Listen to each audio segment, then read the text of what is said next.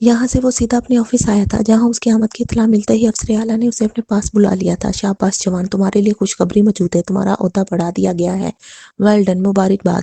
افسر اعلیٰ اس کی کارکردگی سے بہت خوش نظر آ رہے تھے۔ گلشیر خان نے ان کا شکریہ ادا کرتے ہوئے چوکیدار کے ساتھ ہونے والی گفتگو سے آگاہ کرتے ہوئے ان سے درخواست کی تھی کہ کسی لیڈی افیسر کو اس ہاسٹل میں داخلہ